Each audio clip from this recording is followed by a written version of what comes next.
J'aimerais inviter plusieurs experts et professionnels à venir me rejoindre sur scène, mais avant, j'aimerais parler un petit peu du thème de cette soirée, de cette table ronde. Donc, face aux crises, comment notre système de mobilité doit évoluer pour renforcer notre souveraineté, cette liberté collective.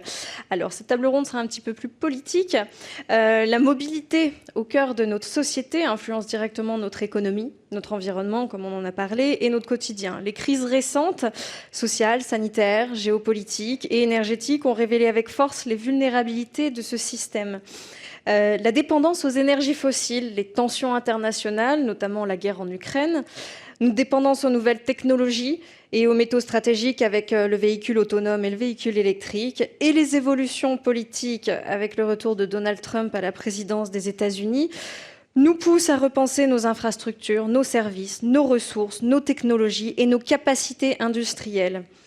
Alors, le dialogue stratégique européen lancé le 30 janvier s'est d'ailleurs ouvert dans ce contexte, face à l'urgence et la sévérité de la situation, pour acter des politiques en faveur de la prospérité européenne, tout en maintenant le cap des objectifs du Green Deal et des enjeux de justice sociale. Repenser tout notre système de mobilité, c'est faire des choix décisifs pour garantir notre liberté collective face à des défis à venir. Alors face à ces défis, comment pouvons-nous adapter notre système de mobilité pour renforcer notre souveraineté et donc notre liberté, garantir notre indépendance technologique et répondre aux attentes sociales et environnementales? Pour explorer ces enjeux, nous avons réuni aujourd'hui des personnes qui sont juste là, nos intervenants. Donc j'accueille sans plus attendre sur scène Clément Beaune, haut commissaire général au plan et commissaire général de France Stratégie, ancien ministre des Transports et des Affaires européennes. Bonjour. Est-ce qu'on a un micro sur toutes les chaises, donc tout va bien. Bonsoir. Anne-Marie Idrac, présidente de France Logistique et de SANEF, ancienne ministre des Transports, ancienne présidente directrice générale de la RATP et ancienne présidente de la SNCF. Nous avons aussi avec nous Diane Strauss, directrice du Bureau français des Transports et Environnement France, c'est bien ça. Et j'inviterai plus tard à nous rejoindre Thomas, qui est président et fondateur d'ECOV, à nous rejoindre à la fin de cette table ronde. Alors bonjour et merci d'avoir pris le temps pour cette dernière discussion de la journée. Est-ce que vous avez... Juste là. Voilà. Est-ce que tout le monde a un micro? Oui. Parfait. J'aimerais parler du contexte actuel.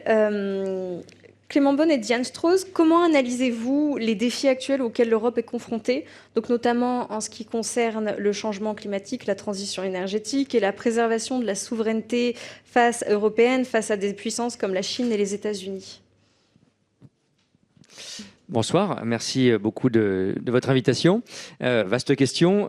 En quelques mots, on voit bien qu'on est tous sous le choc, si je peux dire, Trump.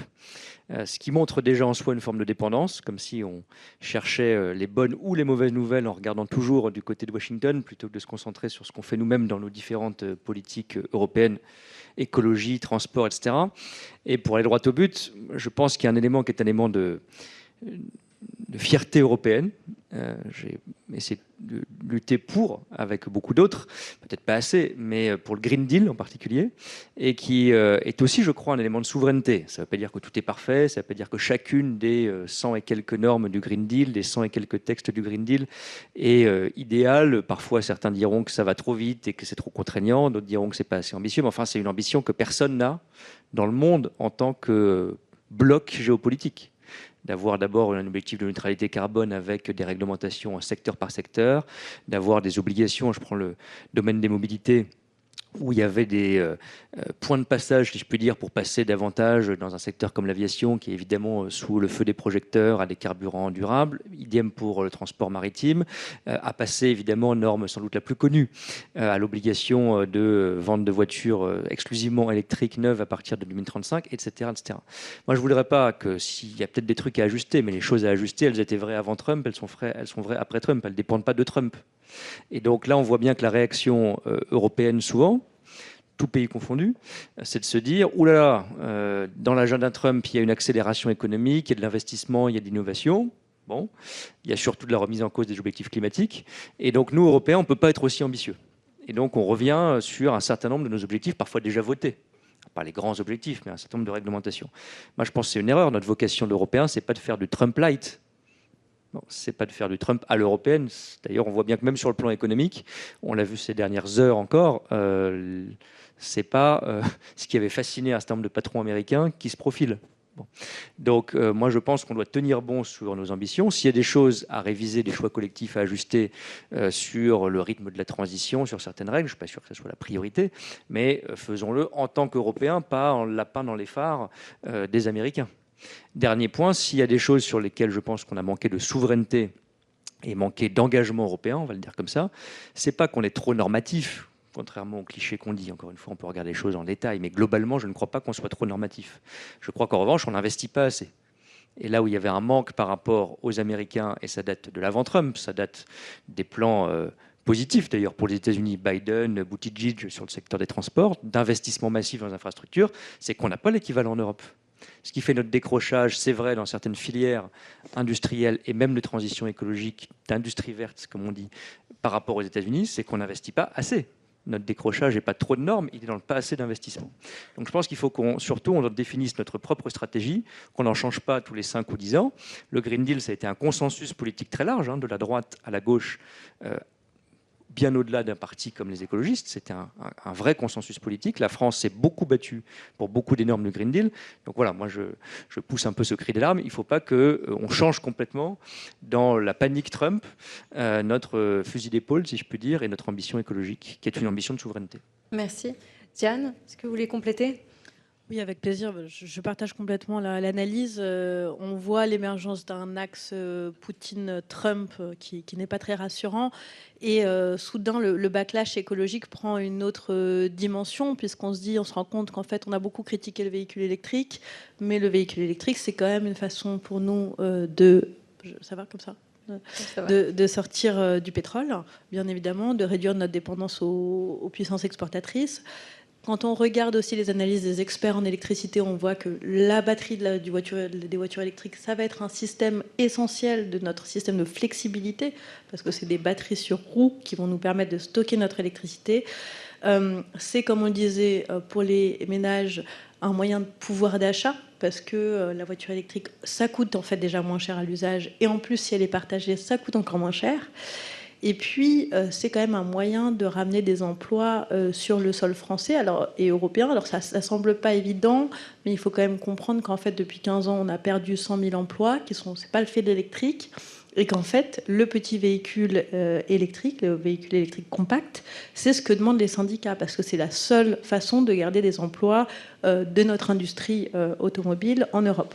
Et on ne retrouvera pas des emplois avec le thermique. Donc c'est quand même beaucoup de conditions de notre autonomie stratégique. Mais il y a 2 conditions au succès, j'aimerais dire. La première, c'est de ne pas être naïf face au monde qui nous entoure.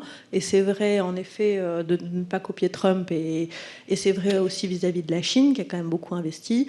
C'est vrai vis-à-vis de nos constructeurs, qui sont quand même des entreprises globalisées qui ne partagent pas forcément les intérêts exacts et identiques de l'Europe. Voilà. Et donc, ce qu'il faut, c'est investir dès maintenant dans un projet politique qui nous permette de développer ce système de mobilité de demain. Et je crois qu'on a encore fait que la moitié du travail. Diane, je vais rester avec vous pour une deuxième question. La transition vers le paradigme CASE, donc Connected Autonomous Shared Electric, de l'industrie automobile, est-elle une réponse adéquate aux défis actuels ? En fait, quels sont les avantages et surtout ses limites ? Oui, ce modèle CASE, je pense qu'il est très bien sur le papier, mais en fait, quand on regarde ce que fait l'industrie automobile, je pense qu'elle n'ira pas vers ce modèle d'elle-même. Quand on regarde ne serait-ce que l'électrique, ça fait maintenant 7 ans qu'on demande aux constructeurs automobiles d'aller vers l'électrique. Et là, ce qui ressort du dialogue stratégique automobile qui a eu lieu à Bruxelles, c'est quand même un affaiblissement des normes. Et maintenant, les constructeurs automobiles demandent de réintégrer des biocarburants et des carburants de synthèse dans les moteurs, alors qu'on sait que ces technologies ne vont pas être disponibles dans le futur. Donc on est quand même sur une industrie automobile qui n'arrive pas à se projeter dans les défis du futur. Et donc, finalement, ce qui est important, je pense, et vraiment très important, c'est de considérer qu'en fait, c'est un projet politique et que ce projet politique il doit être porté politiquement avec des investissements pour aider la mobilité électrique, surtout pour les ménages modestes qui ne peuvent pas acheter de voiture neuve, parce que les ménages modestes, ils achètent sur le marché de l'occasion, donc il leur faut du leasing social ou des choses comme ça. Et puis, des investissements dans des alternatives, cars express régionaux, covoiturage express. Il faut développer ces réseaux. Et puis pour l'autonomie, il va falloir développer tout un système de règles qui nous permettra, si la voiture autonome arrive, un jour, que ces voitures autonomes, elles soient utilisées de façon responsable et qu'elles ne viennent pas finalement phagocyter tous nos efforts sur la mobilité active, qu'on continue à marcher, à prendre le vélo, mais que finalement on prenne la voiture autonome quand on en a vraiment besoin. Et ça veut dire réfléchir vraiment très intelligemment à des politiques de tarification, etc. Tout ça pour dire, c'est pour ça que je disais qu'on n'est qu'à la moitié du travail.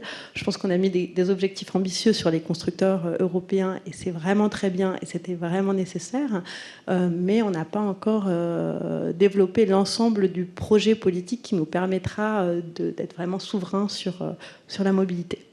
Merci. Anne-Marie Idrac, face à l'émergence des véhicules autonomes, donc, comment évaluez-vous la position actuelle de l'Europe par rapport aux USA et à la Chine qui dominent ce secteur en termes de technologie et d'investissement?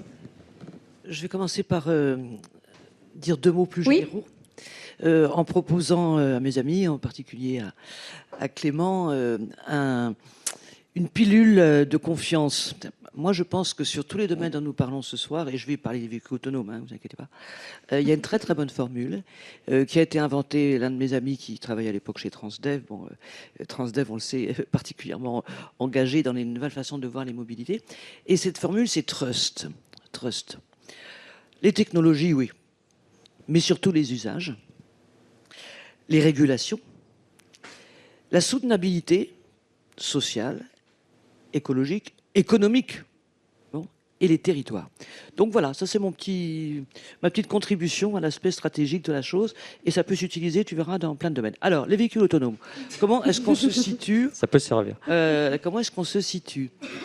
Depuis 2010, les investissements dans les véhicules autonomes sont évalués à 100 milliards de dollars.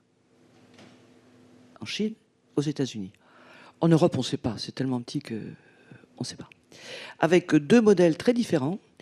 Aux États-Unis, surtout les techs, qui ont fait tourner des machines à perte, avec d'ailleurs des échecs retentissants. Il y a même l'un des GAFA qui a arrêté, tellement il n'avait pas réussi. C'était Google, c'est ça? Pardon? C'était Google, c'est ça? Amazon. Ah, c'était Amazon. Ah oui, donc Google, ça va très, très bien pour lui. Ouais. Bon, donc des investissements considérables, fondés sur les technologies et qui aboutissent aujourd'hui à ce que circulent, pas simplement, comme on l'avait dit au début, dans des bulles, il fait toujours beau et avec des carrefours bien au carré, mais à San Francisco et dans quelques autres villes, des robots-taxis. Et il semble y avoir un début de marché qui se présente. En Chine, alors là, c'est absolument spectaculaire. Chaque semestre, vous avez des milliers de véhicules en plus, des robots-taxis et aussi des droïdes de livraison et aussi des véhicules logistiques, y compris de logistique aérienne, ce tarmac, etc. etc. Bon. Donc ça va à toute vitesse. Et là, le système est drivé non pas par le privé tech, mais par une espèce d'alliance entre les pouvoirs publics, je l'ai dit au pluriel, parce que en fait, c'est beaucoup les collectivités locales, les villes, Wuhan, cantons, etc., etc., et qui mettent ensemble les constructeurs automobiles, les énergéticiens, les gens des infrastructures et évidemment les techs. Donc, ce sont des modèles différents. En Europe, largement à l'initiative de la France, et Clément le sait bien, puisqu'on en avait parlé quand il était ministre, et Rodolphe aussi, puisque je m'appuie beaucoup sur ces équipes pour y travailler. En Europe, donc à l'initiative largement de la France, on a un problème d'investissement. On est typiquement dans le rapport Draghi, c'est-à-dire qu'on n'a pas investi assez, et le peu qu'on a investi, on ne l'a pas assez coordonné, et on ne l'a pas assez intégré de manière systémique, dans un trust ou dans un système, enfin bon, ce qu'on veut, mais quelque chose de global. Bon. Alors cela dit, on a un concept, un drive qui est différent des nouvelles technologies et qui est différent du système chinois, puisque c'est grosso modo les véhicules autonomes comme complément au transport en commun, là où ils ne peuvent pas desservir, soit pour des raisons économiques, parce qu'il n'y a pas assez de monde et que ça coûte trop cher, soit ce matin j'étais avec quelqu'un des transports de Barcelone qui disait il n'y a plus de conducteurs le soir. Bon, donc il n'y a plus de conducteurs qui veulent conduire le soir, donc il y a une autre manière de faire les choses. C'est également la vision du Japon. Il n'y a plus de conducteurs au Japon, donc voilà. On développe ce type de service. On parle bien de service en complément des transports en commun, là où c'est utile, selon certains horaires, pour certaines densités, et avec des dispositifs de supervision. Bon.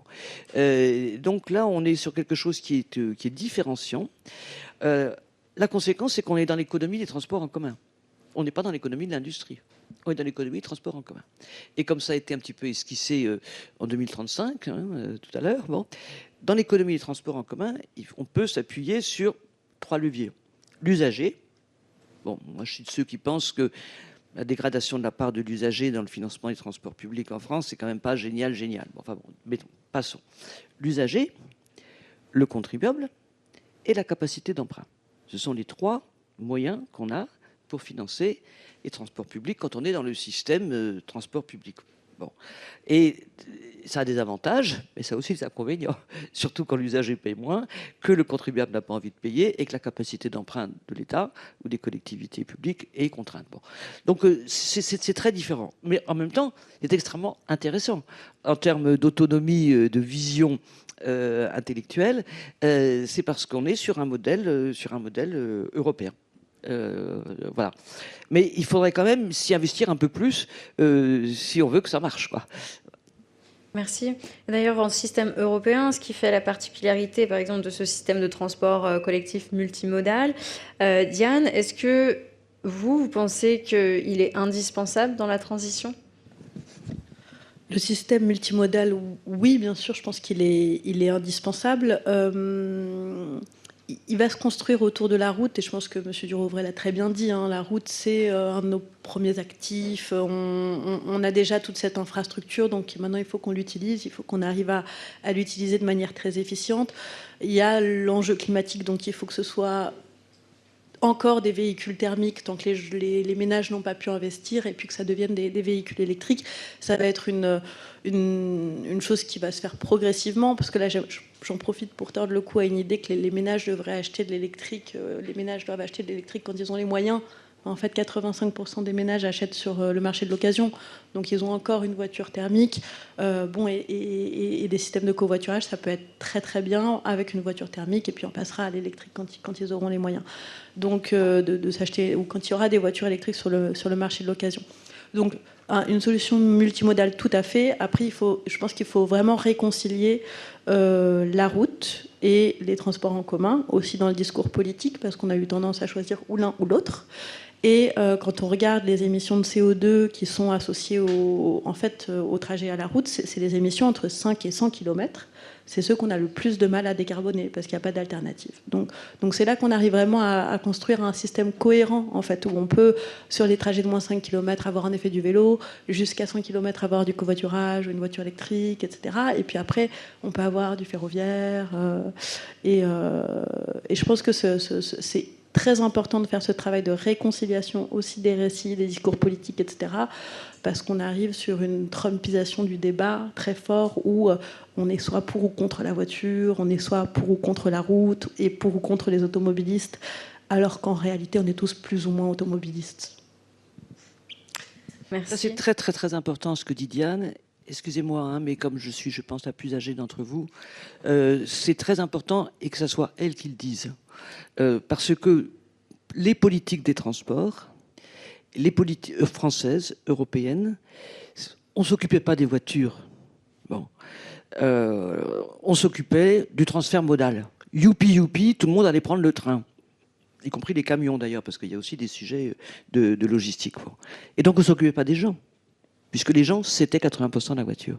Et je me souviens d'un candidat communiste à l'élection présidentielle qui avait dit « il faut s'occuper des voitures parce qu'on veut s'occuper des gens ». J'avais trouvé ça presque aussi bien que la formule ravissante qu'a trouvé très très bien qu'a trouvé Durovray quand il a donc résumé tout ce que nous pensons quelques-uns depuis un certain temps, ceux qui n'ont pas de transport. Mais c'est très important que ce soit vous qui le disiez. Au point de vue voilà, ce qui se passera dans la décennie avant que vous nous invitiez à prendre le thé à nouveau ou le café. Dans l'Inde. Voilà, dans une décennie. Merci. Clément Beaune, comment initier une véritable stratégie européenne pour garantir du coup cette indépendance technologique et industrielle tout en prenant en compte l'éthique et les besoins environnementaux? Alors, je rebondis un peu sur ce que viennent de dire mes deux voisines, pardon. On saccage un peu la table ronde, mais c'est pas grave. Mais ça répond quand même à la question. Non, parce que ce que disait d'un mot Anne-Marie, mais elle m'a un peu éduqué à ça, si je peux dire, c'est qu'on est très obsédé en France, pour les contester ou pour les adorer d'ailleurs, les infrastructures. Et on se préoccupe très peu des usages. Bon. ECOV en est un bon exemple. D'ailleurs, ECOV, c'est pour ça que j'ai été séduit par l'idée aussi comme ministre de renforcer ou d'initier un plan covoiturage. C'est que c'est rapide. C'est pas de l'infrastructure nouvelle, même de la bonne infrastructure de transport public. Et on n'a pas le temps d'attendre d'avoir des solutions en 2035 ou en 2040. C'est pas pour ça qu'il ne faut pas investir dans les transports publics et pas investir dans le report modal. La transition écologique dans les transports, c'est tous les leviers à la fois. Mais ils n'ont pas tous la même échéance, et ils sont complémentaires les uns des autres. Et si on exclut la voiture de la stratégie, on exclut effectivement 85% des déplacements en pensant qu'ils vont du jour au lendemain, et le du jour au lendemain est évidemment faux, se transformer en transport public. Et par ailleurs, on sait bien que chaque mode de transport, en quelque sorte, sa valeur ajoutée ou son utilité particulière. La voiture, en tout cas à horizon raisonnable, elle sera plus intéressante, plus attractive sur les très courtes distances, parce qu'on n'aura pas une gare devant chaque maison, même si on collectivise un peu, si je peux dire, l'habitat, en sortant du modèle pavillon, etc. Ça ne se fera pas tout de suite, ça ne se fera pas pour tout le monde, ça ne se fera pas partout, etc. Bon. Et je rappelle qu'on a en plus une particularité en France par rapport à tous nos voisins européens, c'est qu'on est le seul pays grand, très peu densément peuplé. Bon. Et donc, on est un pays où les gens sont plus éloignés les uns des autres, où le périurbain et le rural sont plus développés qu'ailleurs, etc., etc. Donc, c'est encore plus important chez nous qu'en Allemagne, en Espagne ou en Italie. Je dis ça parce que l'Europe a un peu, dans ses politiques de transport, qui sont assez peu développés en réalité en termes d'outils, reproduit exactement je ne sais pas si c'était un produit d'export français, cette politique européenne des transports, mais elle est très obsédée par les infrastructures. C'est-à-dire, elle fait essentiellement du financement de ce qu'on appelle les réseaux transeuropéens. Alors, il y a des super, hein, il y a des lignes de chemin de fer, mais ça ne suffit pas. On voit bien, alors, est-ce que c'est le rôle de l'Europe de s'en occuper plus que celui des collectivités locales? Je ne suis pas du tout partisan qu'on définisse à Bruxelles ce que va être le SERM, comme on dit maintenant, le service express régional métropolitain dont vous avez parlé, de Bordeaux, de Nantes ou de Toulouse. Ça ne me paraît pas une bonne idée, tout pro-européen que je suis. En revanche, qu'elle puisse faciliter, initier, financer. Par exemple, quand il y aura un SERM qui se développera et qui développera les lignes de quotidien à Bordeaux, à Lille, à Strasbourg, ça a commencé, qu'avec des fonds européens, on ait une obligation de financer dans une part obligatoire des fonds régionaux des transports publics, des parkings relais, des primes de covoiturage, qui sait, pourquoi pas? En laissant de la flexibilité locale, on ne va pas décider dans le bureau d'Ursula von der Leyen si on fait une prime covoiturage ou pas. Bon. En revanche, les fonds européens peuvent contribuer à ces politiques avec des projets locaux. Ça me paraît important. Et sans doute, ça sera plus intéressant que les réseaux transeuropéens dans quelques années. Il faut sans doute finir un certain nombre de maillons de ce réseau transeuropéen. Il faut encourager, je suis convaincu, au niveau européen, les trains de nuit, par exemple. Ça fait partie, Cyril parlait très bien et l'a illustré dans son action, de l'imaginaire. Non, les trains de nuit, c'est toujours déficitaire. Hein. Pardon, ça marchera. Je rêverais, Rodolphe me dira peut-être le contraire, mais que ça soit devenu excédentaire. Parce que tout le monde aime le train de nuit, mais personne ne le prend, si on est tout à fait honnête, ou ponctuellement. Mais c'est pas grave. Je dis ça pour nous faire sourire, mais c'est pas grave. Il y a des choses qui sont déficitaires et qu'il faut financer, qui sont des services publics et qui sont, si je peux dire, des services publics d'imaginaire. C'est pas cher, en fait, le train de nuit à subventionner pour la puissance que ça a. Parce qu'on en parle énormément alors que c'est une toute petite partie de nos transports. Mais il faut ça. Il faut qu'effectivement... pardon, je fais une longue digression, j'arrête après. Parce que c'est moi-même qui dis qu'on est en retard. Voilà, le jour où on voyait plus le cow-boy Marlboro sur les pubs, bah, c'était moins cool de fumer. Bon, et ben le jour où on verra, alors ça ne veut pas dire qu'on n'aura plus besoin de voiture, mais le jour où ça sera plus cool de prendre le train de nuit que l'avion, bah, on aura fait quand même un progrès. Donc voilà, donc en tout cas au niveau européen, tout ça pour dire que les politiques d'usage, encourager les politiques d'usage, c'est à mon avis un élément de liberté et de souveraineté. Puis, mais je ne fais que le mentionner, il y a des politiques sur lesquelles on pourrait européaniser les choses. J'ai beaucoup défendu l'idée d'un billet unique de transport ou d'une application unique de transport en France, pas pour faire le gosse plan, sans mauvais jeu de mots avec mes fonctions actuelles, mais parce que je pense que c'est de la facilité d'usage et que c'est important qu'on s'y intéresse tout autant qu'aux infrastructures. Avoir un billet unique de transport bientôt, un jour, peut-être en 2035, au niveau européen, ça serait un formidable projet pour les jeunes et les moins jeunes d'ailleurs, en se disant on a un état d'esprit européen, un monde des transports et de la mobilité européen. Merci. Anne-Marie, j'ai une dernière question avant d'accueillir Thomas dans cette table ronde. Dans le contexte de forte compétitivité mondiale, je vous avais posé une question pendant la préparation de cette table ronde en parlant du profit. Et la façon dont j'ai posé ma question, j'avais comparé la façon dont les États-Unis avaient cette vision du profit avec notre vision européenne ou la vision française qu'on avait. Et vous m'aviez remis un petit peu les points sur les i. Et j'aimerais qu'on parle de cette notion et de comment l'Europe et la France, elles peuvent trouver un équilibre entre la recherche de profit et l'intérêt général, qui nous ferait aussi notre différence avec l'approche américaine. En Amérique aussi, il y a des délégations de services publics. Bon. Et il y a même des entreprises, il y a même des entreprises françaises qui en profitent formidablement. Transdev, que je citais tout à l'heure, fait la moitié de son chiffre d'affaires aux États-Unis dans des délégations de services publics. Bon.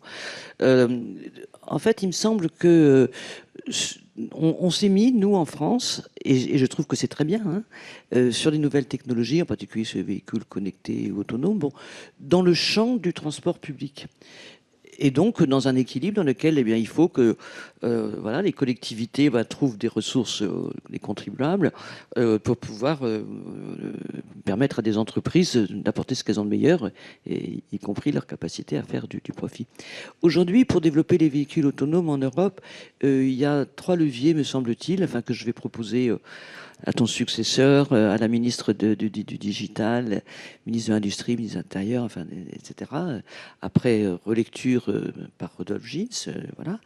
Il y a un levier qui est très technique, mais qui montre bien la question de la puissance d'investissement de l'Europe. C'est qu'il faut à mort utiliser l'intelligence artificielle. On vient de faire un sommet intelligence artificielle à Paris qui était quand même de très très bons signaux, de très très bons narratifs, en tout cas de mon point de vue. Bon. Et il faut utiliser ça pour industrialiser les démonstrations de sécurité et les systèmes d'homologation. C'est très technique, mais c'est vraiment un cap qu'il faut franchir pour nous mettre à peu près au niveau de ce que font les autres continents. Bon. Ensuite, il y a un sujet de commande publique, puisqu'on s'est mis dans le champ public, ça serait vraiment bien si on réussissait, un peu comme je l'avais fait quand j'étais patron de la RATP, j'avais réussi à passer les commandes publiques de plusieurs RATP européennes pour commander des bus à plancher bas pour les personnes handicapées. Bon. Le fait d'avoir de la commande publique, et on y travaille avec quelques collectivités locales, alors, y compris Oslo, c'est pas vraiment l'Union européenne, mais on a l'esprit large, et avec un certain nombre d'autres villes, pour pouvoir créer le marché. Parce que s'il n'y a pas de marché, il n'y aura pas d'investisseurs. Et s'il n'y a pas d'investisseurs, il n'y aura pas de technologie. Et s'il n'y a pas de technologie, il n'y aura pas d'usage.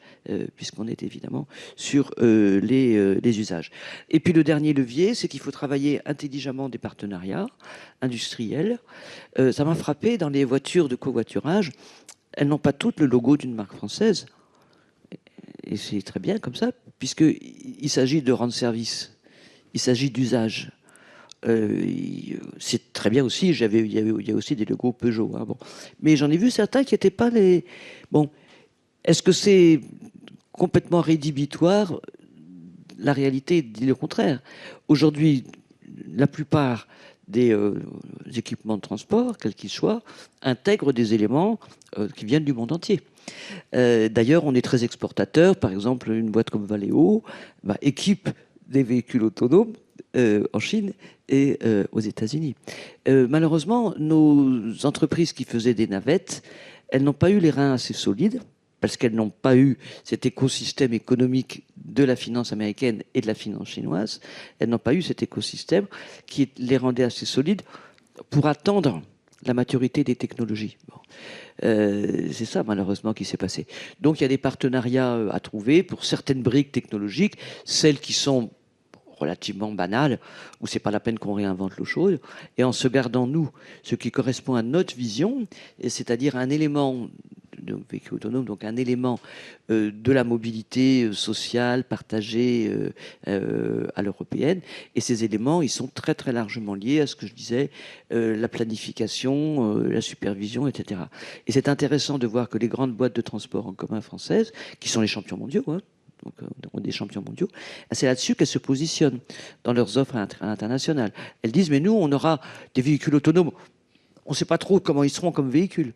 Mais ce qu'on va vous proposer, ce sont des mobilités autonomes avec des systèmes de supervision à l'européenne. Et on garde notre souveraineté sur ce qui est essentiel, c'est-à-dire ce qui correspond à des usages et à des valeurs, et pas à la technologie pour la technologie. Enfin, en tout cas, c'est comme ça que je verrai personnellement les choses. Bon, mais tout ce qu'on a discuté tout à l'heure, c'est que les véhicules électriques ou pas électriques, autonomes ou pas autonomes, s'ils sont en autosolisme et s'ils se baladent n'importe comment, on n'a pas avancé dans le bon usage des ressources. Donc le but, c'est le bon usage des ressources. Le bon usage des ressources, c'est le bon usage des véhicules. Et ça passe bien sûr par des incitations affectives, des récits, etc., mais aussi par des règles et par des incitations financières. Là, c'est mon trust, vous voyez. Merci. Merci Anne-Marie. Je vais rebondir là-dessus avec Thomas. Thomas, rejoignez-nous sur scène. Parler des usages, comment le taux d'occupation des voitures s'inscrit dans cette situation générale ? Bon, il se fait tard. Donc, une minute. L'idée, c'est d'aller essentiel. Moi, personnellement, j'aimerais vraiment approfondir encore les échanges longuement parce que j'ai l'impression qu'on pourrait aller très loin. Je vais aller à l'essentiel. L'autonomie ou la souveraineté, c'est un ratio. C'est comme le taux d'occupation. C'est ce qu'on produit au numérateur divisé par ce dont on a besoin au dénominateur. Et je me souviens, donc il faut produire plus, évidemment. Ça, c'est très important. Réindustrialisation, produire, etc. C'est très bien. Et je me souviens d'ailleurs au passage de cours à Sciences Po il y a 15-20 ans où on nous enseignait que le futur de l'industrie, c'était le fabless. On laissait les entreprises, la production à l'extérieur, c'était sale. Voilà, bref, on voit le résultat. Donc il faut produire, réindustrialiser, c'est indispensable. Et donc on met énormément de moyens, littéralement des dizaines de milliards d'argent public et privé, des millions et des millions d'heures de travail sur le sujet, d'agents publics ou d'acteurs privés, et c'est très bien.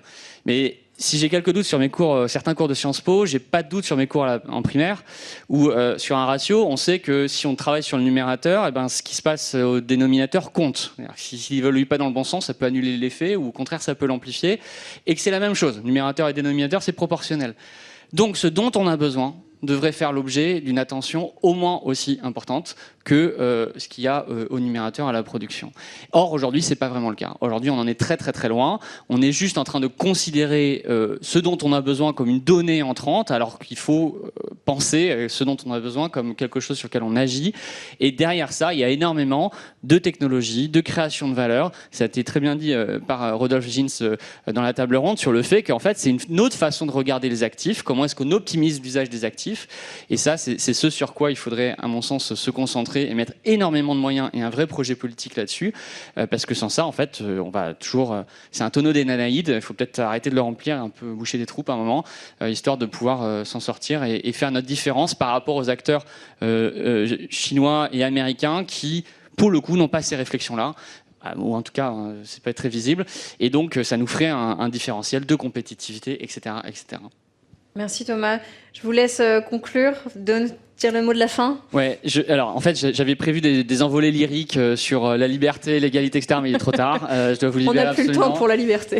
Non, alors dans ce cas, j'ai juste gardé la partie sur les remerciements, puisque quand même, ça fait 10 ans. Donc d'abord, merci beaucoup pour cette soirée. Merci beaucoup à tous les intervenants qui nous ont fait le plaisir et l'honneur de participer ce soir. Je précise gracieusement. Merci à tous les gens qui nous ont aidés à construire, y compris financièrement, cet événement.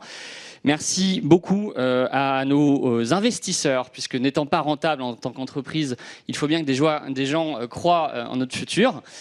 Et voilà, et effectivement. Et oui, on fera des profits prochainement, c'est dans le business plan, j'ai l'Excel, tout va bien.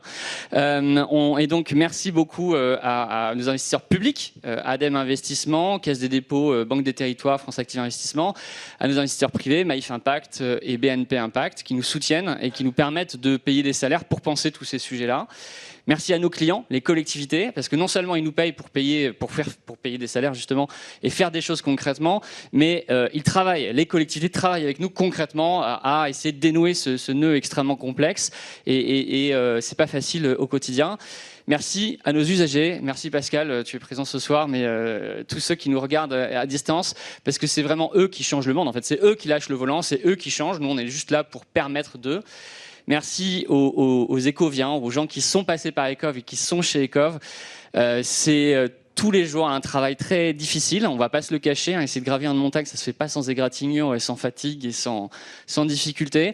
Donc ce n'est pas toujours facile, mais pourtant tout le monde est là, au rendez-vous, avec des talents absolument exceptionnels. On a tout en Europe, on a tout. On a les gens, on a la technologie, on a le savoir. Maintenant, il faut qu'on le fasse. Et on peut compter sur des humains qui sont là pour changer le monde. Et merci à tous ceux qui, d'une manière ou d'une autre, depuis 10 ans, ont permis que ce projet existe et puisse se développer de plein de manières différentes. Et je m'arrête là pour les remerciements et vous dire que je suis convaincu que en fait, ça peut advenir, ce futur, mais c'est un choix, ça a été dit, c'est un projet politique, c'est un choix, il faut l'affirmer, oui, l'optimisation des actifs, l'usage. De quoi on a besoin, l'efficacité, la sobriété, c'est un choix, il faut l'affirmer, le revendiquer, il y a un avenir gigantesque derrière ça, ça se construit et je suis convaincu aussi que c'est aujourd'hui que ça se passe. Merci beaucoup à toutes et tous. Merci Thomas.